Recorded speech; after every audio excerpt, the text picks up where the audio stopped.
Welcome again to another episode of the Dynamic Leader podcast. I'm really excited to have you join us again today, and I hope you're enjoying the series so far. So today I'm really excited to talk to someone who really inspires me and has a lot of energy and is super enthusiastic and just love the work. So I've got with me Viren Thakrar. In fact, I'm not even sure if that's how I've said it. I think it's Thakrar, isn't it? Oh yeah, I Thakrar, both are fine. But thank you for joining me, Viren. Viren is the owner of In the Game, so does some really cool stuff with gaming. So thanks for joining us today, Viren. Can you start really quickly by just telling us a little bit about In the Game, because I think it's amazing. Oh, awesome, thank you. So I think I guess my mission is really around creating modern places to work. So modern place to work where people really, they love coming to work every day, where they also perform as well. I really believe if you're kind of looking at a commercial enterprise especially, that they're both really important. People love it, they love coming in, but they also have to perform as well and trying to get that balance. But doing that through kind of using games and simple tools and approaches. So I tend to focus on the side of things around how can we make things easier to do. So games, toolkits, and workshops and learning programs. Fabulous. And I know myself, I learn so much better when I'm having fun because I can connect it to like happy memories and laughter and that kind of thing. But is there any science behind that? I think there is, right? Yeah, there's heaps of science around gameplay. So I think there's two elements to how kind of games work: the inherent mechanics of games and then the fun factor. And I think when you combine the two things together, games become a really powerful learning experience. Yeah. And something that, we've been doing with kids forever. It's so great that we've been, now allowed to do that in the adult space. I think gamification has been bounced around for a little while now. And so, it's really good to have someone in the space that is as passionate as you are about it. No, I love it. I think I've been playing games since. Obviously, you play games since you're very young, and I've been playing games my whole life, and it's just it's always been a really powerful way for me to learn, and I'm really it's really great to be able to share it with others as well.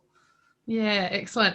And I do just want to recall a conversation that you and I had a little while ago about my thoughts around Fortnite and how I thought, and how I think, and while I haven't played the game myself, I've seen enormous benefits with my eldest son in playing it, in how it's taught him to really learn to collaborate and instead of, threatening people, if you don't revive me, I'm going to do whatever, in which case I think they would just lock him out or they would disappear, and so he'd be there going hello. Oh, he got shunned then. He got shunned, and so that sort of happened for the first couple of months that he was playing it. And so I had a conversation with him and I said, if you're wanting people to work with you, you need to change your approach. The threatening, I'm going to do this, it might work with your little brother, but it's not going to work with people who are not there in person. And so what it did is it taught him how to adapt and influence people. And he's amazing. He's phenomenal at playing. Oh, that's so awesome to hear. I think video games have had such a bad rap, but you look at games like Fortnite, and I play multiplayer games with my friend. I played last night, and it is all essentially about teamwork and communication and working together to achieve a common goal. And that's what work's about. There's so many transferable elements from playing games.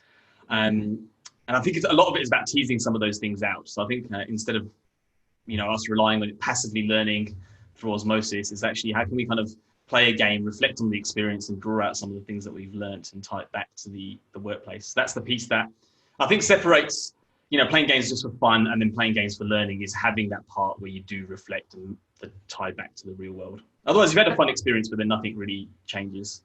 Absolutely. That's right. So I'm a huge fan. I haven't played it. I'm not sure if I ever will. I prefer kind of, pottering about in the kitchen and that kind of thing. But I'm absolutely all for something that will help us learn differently. You know what you should play? You should play Overcooked with your kids. That is about being in the kitchen, but it's playing a video game as well. Okay, so if it ended up with dinner on the table, like if it was connected to Uber Eats The or actual something. real life serving of the food. We're not quite there yet. I kind of like to play around with food as well as end up with a meal at the end of it, so that Not the energy. But benefit. if it connected with like an Uber Eats or a Deliveroo or something like that, You're all for it. Yeah. exactly. Maybe there's something in that. Yeah, play games to earn food. I'm sure we can spin that up into something. Exactly. So we're talking about leadership today, and I think that what we've spoken about already is aligned to how we lead. But tell me a little bit about your leadership experience. What does leadership look like for you throughout your career? So I think I've been very fortunate in that I've had really good leaders. So I think that's been really valuable for me. And I've had awesome experiences to work and lead like a whole range of people and teams. And then also from a kind of consulting perspective, going into organizations and helping them with their leadership as well. So I feel like I've seen from leadership from a lot of different perspectives. But I actually always go back to the most powerful leadership experience I've ever had is coaching a junior sports team. And I did that for 5 years before I had kids of my own, and I'll definitely be going back into that again. And junior sports is amazing because from a leadership perspective, especially because you go in and typically there's grading and kids will play, they'll get graded, and you'll be given a team and you have to work with that team. It's not like the Premier League. You can't get a multi-million-dollar transfer in. You literally have to work with what you've got and make the best of what you've got. And that to me it's pure people leadership at its very essence. Is how do I develop talent? How do I find gaps in my team and move talent around to fill those gaps? And I think there's just so many lessons from junior sports to corporate leadership. And I think I'm a really big fan of experiences and learning. And if you could just take everyone in the organization and give them the sports team to coach for a season, there's so many learnings in that. Yeah. It's so interesting to hear you say that, because one of the themes that's kind of come through with all of the interviews that I've done to date is that sporting analogy. So if leaders have had exposure to sport, and whether they led a sporting team, or whether they were part of the team, it seems to have a huge impact on how they then approach leadership in the work environment. Yeah, it's huge. Yeah, it's really big. I think what sport does, and what I like, is it gives you, there's a lot of pressure to get results. So what you're kind of balancing is the people leadership side and the getting results side. But it's in a safe envorment, like especially junior sports. Look, if you lose, it can feel like the end of the world, but it's not the end of the world. Junior sports, it's unlikely you're going to get sacked. So it's kind of, in that sense, it's a little bit of a safer environment, but you still got the real pressure of the kids or the junior players and the parents and your own head as well. You're getting your own head about, once you start, you kind of want to do a really good job. And yeah, all the real things that happen in the workforce, it's a little bit of a safer environment. And I love the correlation you draw between, you get given a team of kids and that's what you've got to work with. Is, often I'm hearing leaders go, I inherited this. And it's a bit of an annoying term, actually.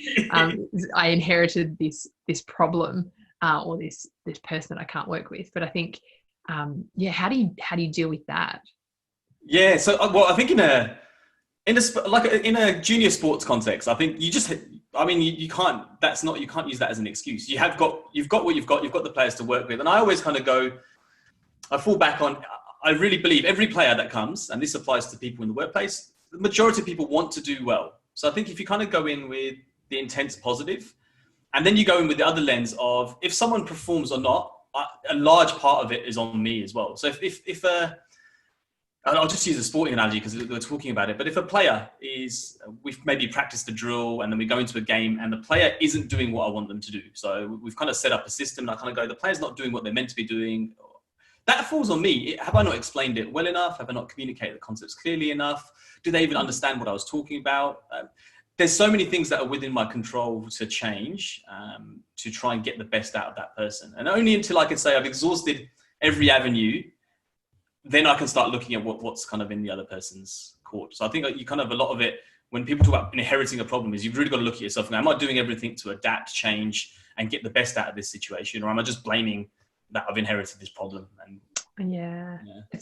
It's so powerful when you can go, what are all the things that I can do differently? And I think, you know, when we talk about exhausting options, is that I would say, well, if you've exhausted all of your options, then find another leader and see what they would do, and exhaust their options as well. I mean, it's really looking at it as a collaborative. I really like that, because you're looking at it as a collaborative problem. So, you know, and again, sport's great because you can bring in other coaches. Like I might get I had a situation one season where I was really light on goalkeepers. I think a lot of people that coach junior sports or junior soccer will empathize. You might pick up a team that doesn't have a dedicated keeper. You can bring in goalkeeping coaches. You can bring in people that are goalkeepers to come in and work with your players. You don't have to do it all yourself. So I think when you look at exhausting other options, is who else can I kind of bring in and help me here? It's so good that we look at, you know, instead of looking at leadership as this is a role that I hold and I'm running solo, is how do I actually tap into the broader leadership network and start to, you know, bring in people who are experts in a different area than what I am, and use it and offer yourself out as well. Like, what are your strengths? And but I think what that does require people to do, and I think this is one of the big shifts, is admit that you don't know all the answers and you're not the best at everything. And I think that's the mental shift, which I think is difficult, because it's easy to find someone and bring them in. Not everyone can do that, but people don't, because they want to try and solve it all themselves. They want to be, you know, the hero, and it's hard to admit that you don't have all the answers. You can't do everything. So I think that's the big mental shift. Got to pop the ego back in the pocket. Back in the pocket. Yeah. I don't know all the answers, and and also, I love that, because the section that we're talking about today is invest in relationships, and part of that is, you know, we talked a little bit around vulnerability, and we did that in last week's episode, and so what we're talking about this week is trust. And, you know, what I share in the book is, in order for us to have to start to build a deep level of trust in terms of relationships, is that we need authenticity, and we need to operate with integrity. And we also need to have vulnerability. So we need to be able to say, you know, I'm not good at this, or I'm struggling in this area, or I need help. And so that's sort of the theory that I use to get to that. This is how we'll start to build trust. But what are your thoughts on that, or trust in general? Look, I think what you mentioned there, I think it's really, really important, that piece about vulnerability. When I talk about trust, I love this. There's a model from the Trusted Advisor, the book, The Trusted Advisor, which is all about the components of building trust. And essentially, there's kind of four components that go into building trust. They talk about credibility, which I think goes to the words you use and what you talk about. Reliability, which goes to the actions and do you kind of follow through on the commitments that you make. And intimacy. So I think that's the piece around vulnerability, which is around the kind of emotions and openness you have with others. So they're the kind of factors which contribute to building trust. And then the thing that takes away from trust is self-interest. So that's the equation. It's essentially credibility plus reliability plus intimacy divided by self-interest, which is how self-orientated you are. And so I really like this, because it kind of practically helps spell out what are some of the components that go into building a trusted relationship with someone. So how do you practically apply that to, you know, if we've got any leaders that are listening to go, well, how do I actually work on my credibility? How do I work on my reliability? And particularly, how do I work on my intimacy? Yeah. So I think I tend to start off by focusing on the intimacy and the self-interest. So, and I kind of look at it, one of the main mechanisms which I talk a lot about in terms of building relationships is how can you make it part of your coaching rhythm and process? And there's two, like if you're talking really practical, there's two kind of, what would you call them? Methods that I really recommend individuals employ. And I've definitely found I've had the biggest success in kind of building greater trust and greater relationships with leaders and their teams. And they're both kind of at the individual level. And so one of them is kind of every 3 months, you have a really good quality conversation about the individual's career. So that I usually say, you know, make that like an hour and a half. And that whole conversation is entirely about the other person, what they want from their career, where they're at the moment, what's missing, what they need more of, all those good things, what engages them, you know, reflecting back on the last quarter, what worked well, what didn't. But it's all about the individual. And the beautiful thing when it's all about the individual is you can immediately see that there's no self-interest there. Now, you're all about, hey, I just want to understand, Shelley, what do you want from your career? What are you kind of looking for in the next kind of 3 months and year? Now, once I kind of understand that, I think everything else can be anchored back to that. And so again, it reduces your self-interest. If I want you to work on a project, yeah, there has to be something in it for me, but I also can find the thing that's in it for you as well. We can work towards creating a kind of goal that's beneficial for both of us. Again, that reduces my self-interest and it becomes more about you than it becomes about me and what I want.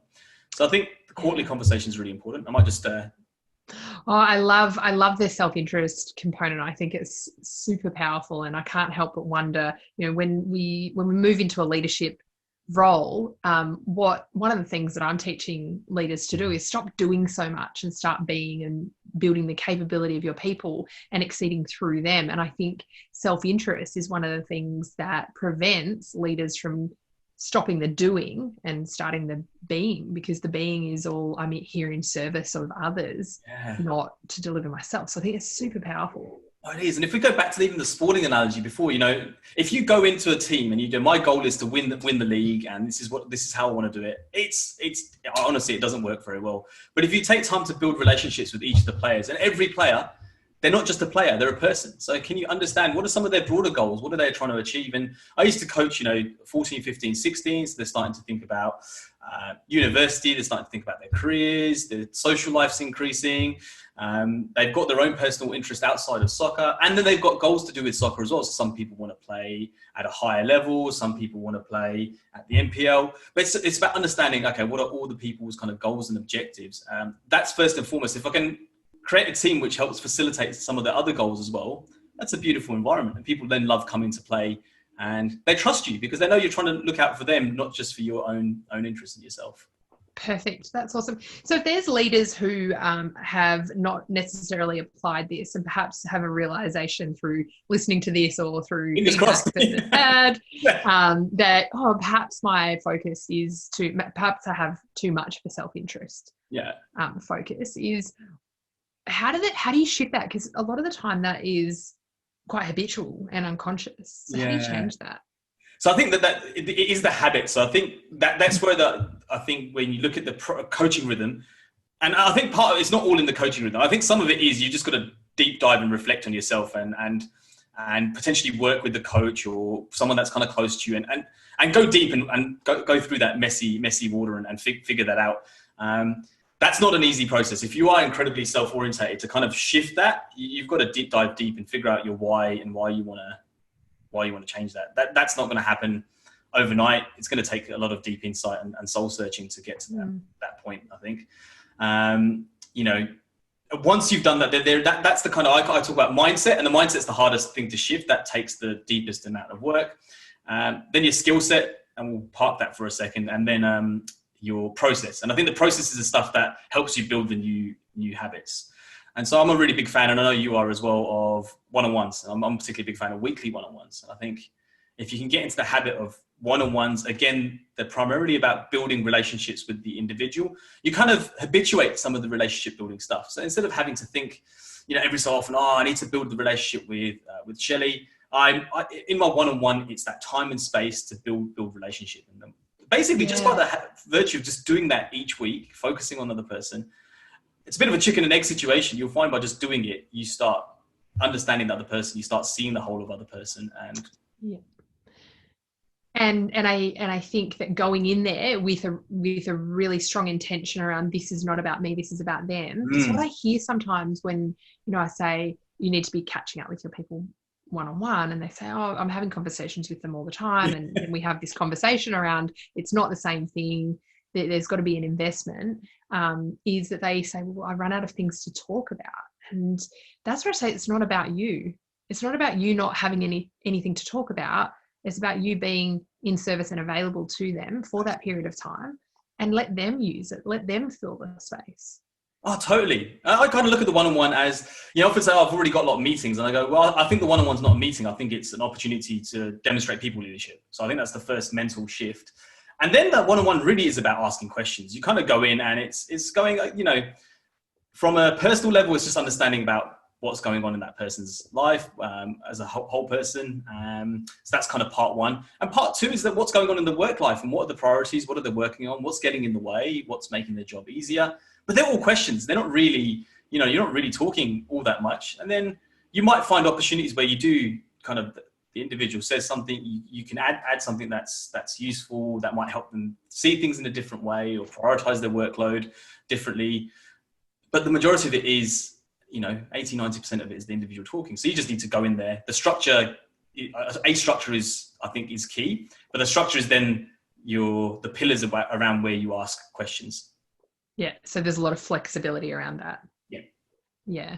I think that's wonderful. And I think that if leaders can just go, you know what, I'm setting it, I'm going in, I'm giving you the structure, but then I'm also giving you the space. It's amazing how many people will open up to that. And how good does it feel when you feel heard? How good does it feel when you walk away from a conversation and you're like, I think they get me? Yeah, it feels amazing. It's really, really powerful. And honestly, look, from all the programs that I do, implementing that rhythm, just the rhythm of quarterly career conversations and one-on-ones, and just doing those well, the impact is massive. Just that alone, from a kind of engagement performance point of view, it's phenomenal, and it's relatively simple. Absolutely. Now I want to read a bit of a quote, and it's not my quote, but it is in my book. So one of the models that I love and have referred to and use quite often when I'm running programs is the 5 dysfunctions of a team by Patrick Lencioni. And I just love how he really simplifies things and puts a little bit of logic and common sense behind it, albeit I say common sense nervously because I don't think there is any such thing. But common sense and common practice, I think that's the difference between the two. So. I think that's true. So what he says around trust is that trust is the confidence among team members that their peers' intentions are good, that there is no reason to be protective or careful around the group.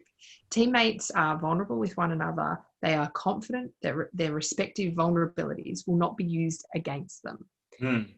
How often, in your experience, or what exposure have you had where vulnerabilities of someone have been used against them? Is it real? Does it happen all the time? Or is it just perhaps a little bit of a myth? No, I think it happens a lot. I think you can go into a lot of companies and you'll see, to use the word dysfunctions, you can see where a lot of dysfunctions are happening. And it's not necessarily always through bad intent, but the organizational culture. Over time, it would have just evolved and it's turned into a place where the common things you hear, around micromanagement, around really political behavior, people just jostling for their own position, just looking out for themselves. A lack of risk taking because everyone's scared to make a mistake because they get chastised. All these things you can see happening, and I would say it's pretty common. Have you ever been on the receiving end of it? Have you ever had someone use something that you've shared with them against you? Oh yes, definitely. Yeah.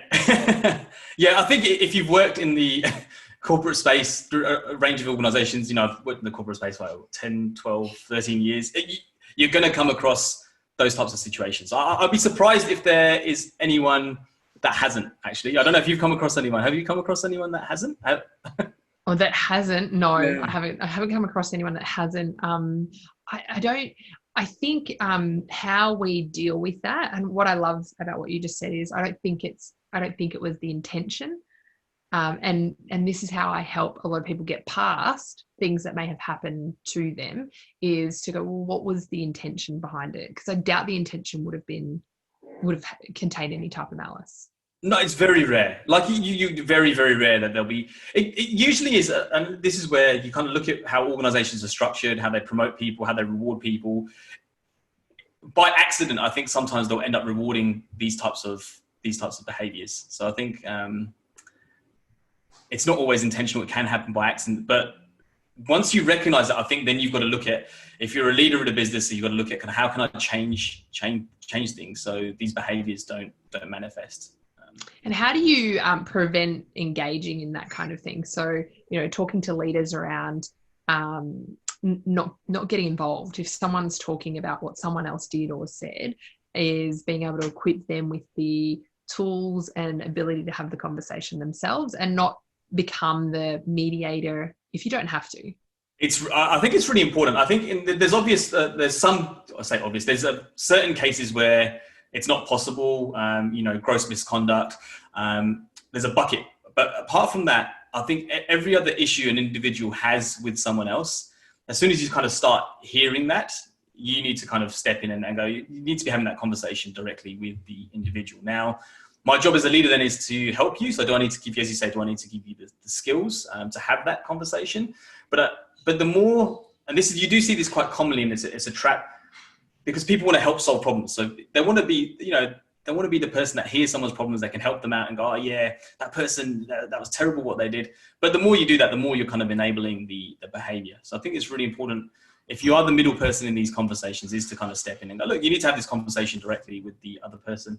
And there's a great quote, there's a book by Patty McCord, which talks about the Netflix culture. I think it's called Powerful. And in the book, she says, she'll let people vent. So she'll go, oh, so-and-so sucks. They did this, did that. And she'll say, so how did they react when you told them that? And it's a really good question back. Because most of the time, I haven't told them that. And then you can talk about why not. Why haven't you told them? What's stopping you from having that conversation?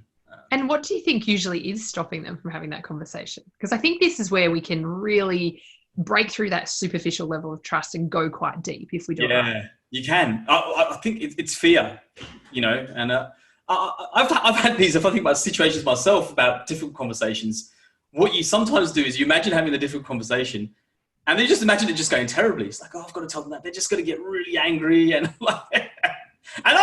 and this is stuff that I work with people on. And even myself, you imagine the situation going bad. You're fearful of the conversation going wrong, either the relationship getting damaged, you getting hurt, all the bad stuff that you typically try and avoid. So I think that fear, and often it's imagined, stops people. So how do you push through that? Yeah, I think I personally, to push through it, I'll kind of go in with the fact that you're not going in to win an argument. You're not going in to be right. I think what you're going in is to have a conversation. I think for me, that's the mindset shift that I use. It's like, okay, this bad thing happened, but I'm going to have a conversation around this rather than kind of go in and attack the person for doing something wrong or it not going well. I'll just go in and have a conversation. Say, look, this happened. This is how it kind of made me feel. Or this was the impact. But I'm really curious to see what your side of the story is so we can kind of talk this through and have it as a conversation where there is two sides to the story. So I think that's the mindset shift I use on myself. And then that's typically the tricks and techniques I'll look to work with leaders when they're kind of having these different conversations and struggling. That's perfect. And I love your use of the word curious, because there's two words that I use in conversations with people. And one is I'm curious about. It's an amazing way to start asking a question, and really in terms of what you're talking about with self-initiation, puts the focus on the other person. And the other word I use is that's really interesting. Tell me more. Yeah, that's interesting. Yeah. Not I don't really agree with that. How do you mean that? Or why do you think that? Because I think that sometimes we can put a little bit of our own judgment and spin on things, whereas I'll just go, interesting, tell me more about that. Yeah, I've never thought of it like that. I'd be really keen to learn more. And it's that combination is really powerful, because I think it takes away, I think, some of the negative connotations people have with these types of challenging conversations. Yeah, absolutely. So tell me, based on your experience and insight into trust, is do we trust immediately, or how do we know when it's time to trust people? What are your thoughts or observations for the most part? Yeah, it's really difficult, because I think I'm naturally as well. This is something I've had to work on a lot myself over my careers. I'm not naturally a trusting person, so it's something I've had to work on a lot. Is kind of letting go a lot more and trusting. Especially in a workplace context, I think once you've kind of hired someone, you've got to start off on a footing of trust, and we probably won't go too much into this, but this is where hiring and getting the hiring process right is so important. Go into it. Yeah, because it's done really, it's done really, really badly so often. But you focus on hiring and getting the right people in with the intention then of saying, okay, I've essentially vetted the person, that they've kind of meet the standards that I need them to meet. Now I'll give them trust to do a good job. And until that kind of trust is betrayed, I keep with that open mentality of trusting, freedom and autonomy, because people crave that. And I think if you start on the other side where you don't trust and I know a lot of people would say, oh, you have to earn my trust in the workplace. I think the danger is if you don't start off with trust, it's very hard then to earn the trust, because you'll end up micromanaging them. They'll end up not performing as well as they could because they haven't had the freedom to perform. So I think they never end up winning your trust. So I think it's much better to start on the other side of the spectrum, which is I trust you until kind of I'm proven otherwise. And so for those who know you have to earn my trust, to actually get to the stage where it is, I trust you, do they have to take a bit of a deep breath and continuously remind themselves? Like, how do you do that? Yeah, I think for me to get over it, I kind of had to, consciously just go, I just need to, if it's something I might check in on, let's say it's a task I've given someone and I didn't have full, my inherent instinct is I don't trust them to do it, but I want to give them trust. And I might want to check in on them each day. I might kind of consciously dial that back. I might go, okay, I'm going to give them a bit of time and space to work on this task that I've given them, problem I'll give them. So it's a bit of a conscious process of my instinct tells me I want to check in and see how this is going. And you might rationalize it to yourself and say, oh, I just want to make sure they're supported and they've got everything they need. You kind of need to park that to the side because you'll trick yourself. And part of it is you just need to let go and be conscious of it. And yeah. And if you've got any, awkwardness or discomfort, that you do that away from them and not. That's it, not to them. Which is easier with remote working. It's easier to go, I'm just going to deal with all this internal dialogue and this frustration I have around the want to jump in. Well, you say that though, but I read an article where employee monitoring software has gone, sales of employee monitoring software have gone through the roof. And it's kind of like, well, it's not really trust. It's yeah, that's right. Yeah. And so what are some of the things that leaders can do accidentally? So I'm a huge fan of Liz Wiseman with her multipliers and diminishes, and she has this component called accidental diminishes. So it's leaders who want to amplify and create high performing leaders, but they're doing things that accidentally have the negative effect. And I wonder whether there are any, accidental trust diminishes. What are the things that leaders do where they're diminishing trust, but they don't know it? Yeah, that's a good question. I think I like it in your book where you open up about this whole paragraph about being friends or not. And I think the diminisher is going in too authoritative. So I think going in as I am the leader in this, and there's a clear power dynamic. And I think that diminishes trust, because what it does is it takes away from intimacy. It means you're not really interested in the whole of person. And it means you're not probably sharing too much about yourself as well. So the accidental diminisher for me is always having that position of feeling like you have to be a leader and it's not a relationship, and feeling like you always have to have the answers and you always have to be right. I think they're all things which kind of take away from trust, because they take away from credibility, they take away from the intimacy, and they inflate the self-interest. Yeah, that's really good. And then there's the little things like, I'm just going to spell check your document before you send it. Yeah.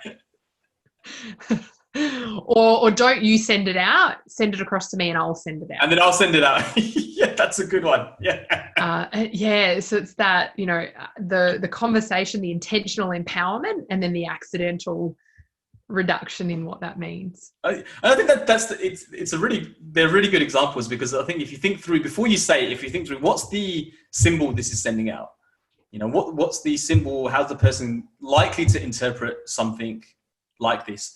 But again, and that's probably, and this is where it's funny, because if you have the transparent conversation with someone at the beginning to go, hey, do that email for me, and look, it might sound a little bit blunt, but if you've had these conversations, be like, we know that attention to detail is not your massive strength. So do you mind if I look over it before we send it out? You address it in a direct fashion. And I've had I'm not the best from a kind of spelling and grammar point of view, especially I've improved on that area a lot.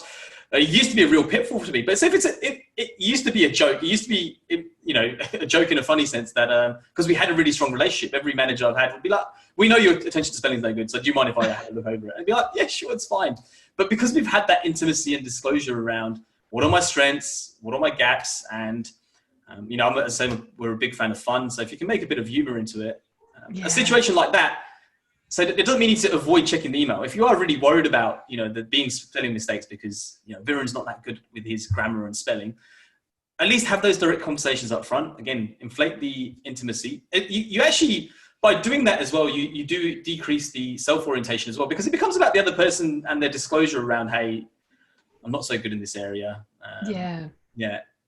That's powerful. I love that. I also, it got me thinking around the other thing that might accidentally diminish the trust is a leader who, deep down just wants to have fun and wants to be friends with them and wants to, just explore and just, relax a little, and that they're holding it, they feel like there's this image and way of being that they have to protect and uphold all of the time, and what that does is it creates this incongruency.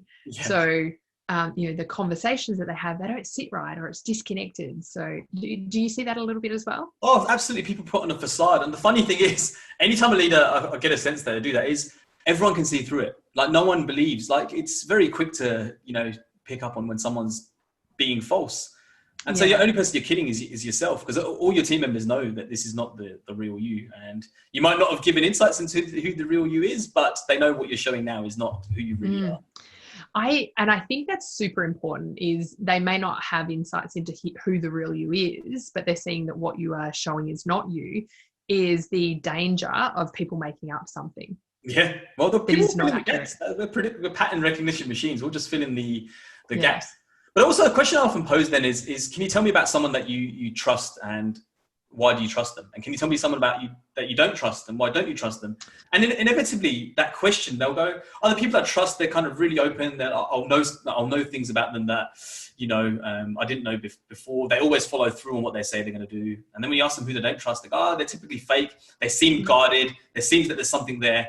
And often that can give you a bit of a light bulb moment as well, to kind of go, well, if you want to create trust, look at the people who you do trust and why you trust them, and mimic some of those behaviors. There's some fabulous questions for leaders. In the next one-on-one conversation that you have with your team, just say, hey, I was listening to this amazing podcast with Shelley and Viren.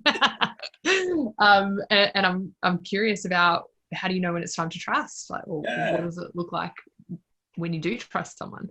And equally, the flip side, I think that's fabulous, and I think people would get a lot out of it. And then just sit back and wait for them to respond. Don't prompt them or anything. Just let them open up, right? And I think it's when you look at it like that as well, and if you think through any friendship or relationship where you've got, where you've built trust with someone, and this might just be me, but often you can see the moment as, that person really opened up to me about something, and I really resonated with me, and then that's where there was kind of the trust started to build. But it all required on the intimacy. It required on someone opening up. So I think if you're always guarded, I think hopefully that illustrates that it's going to be very difficult to build trust, because those moments when you do trust someone tend to be when there's been openness and you've gone through something together, or I want to give you a little bit of a plug in this space, because I think that there is a game. And it's called Quinks. And I'm going to put the link in the site. But tell us how Quinks helps to establish. So for leaders who might be struggling in this area, how does Quinks actually help to establish trust? Because that's definitely what I think it does. Oh, it's awesome. Can you tell us a little bit about it? Thank you so much for the opportunity to talk about Quinks.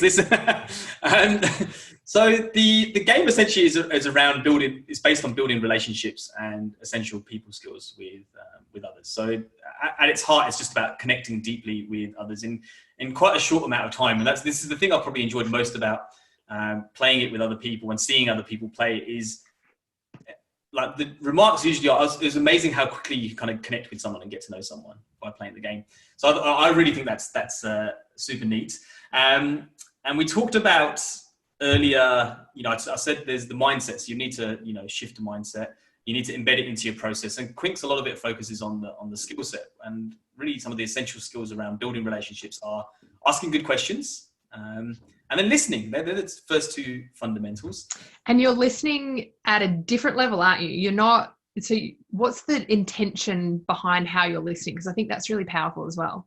Yes. Essentially the premise of the game, let's say you're playing it, we're playing it together. I'd ask you a question, you'd answer, but there's a timer, and there's a 3-minute timer. So I flip the timer over, and the aim is to have a conversation entirely about your response for the three minutes. And when perhaps a lot of people find it hard to get to the 3 minutes, your job then is to kind of probe with further questions and dig a little bit deeper and ask some follow-up questions. And then you've got another timer, which is a minute long, and I'll have to reflect back what you told me. But by that very mechanism, the whole process is just focusing on listening and understanding what the other person is saying. And once you've kind of done that, there's a mechanism in the game where you've got to profile the person's responses and figure out what their values might be. So what you essentially end up doing is you end up listening to read between the lines. So it's partly about the content, and you need to listen to the content, but then you need to go a level deeper and go, well, Shelley said she loves, dirt biking in the mountains and likes, flying around at speed. That's the content. But underneath that, why does she like doing that? What are some of the values? And she likes it because it's a lot of fun. Okay, now I know Shelley values fun. What does that mean about how I interact with Shelley, how I reward and recognize Shelley? And it's a whole kind of spin on consequence there. But I think, so that's the kind of mechanism. So I think the questioning, the listening, then the reading between the lines is really important.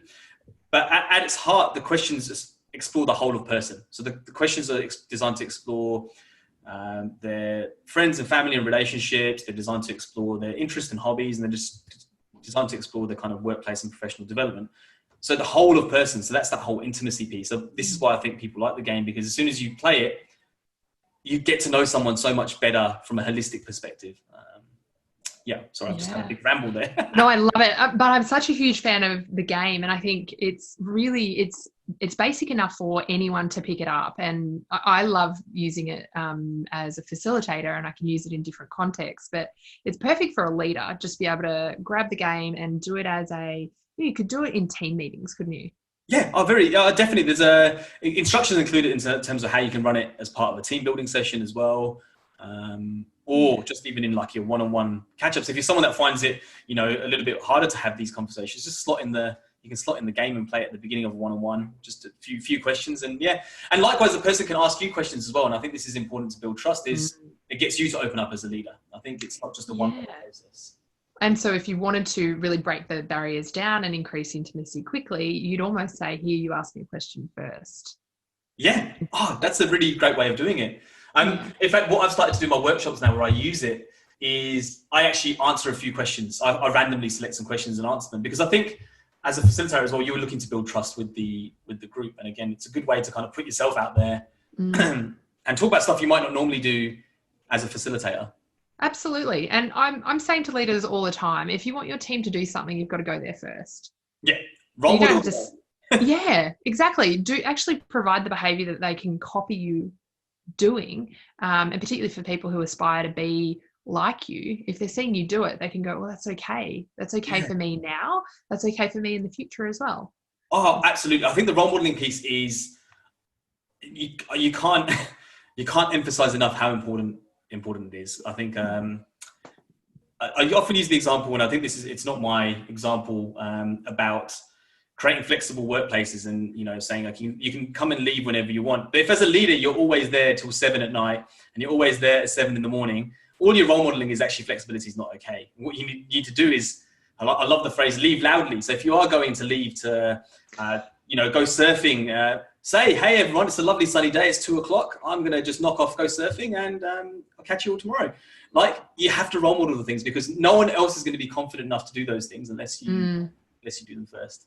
How does that impact on credibility if there's a bit of a perception? Because I know that a lot of people go, my leader does nothing, and it's really easy. And I even remember saying it myself before I got into a leadership role, my leader does nothing and just sits there all day and in meetings. And I really didn't understand it until I actually got into that role. I was like, oh, there's nothing about this role. Yeah. How do you address that? Because I think that might be something that people are kind of going, well, how do I maintain credibility and leave loud?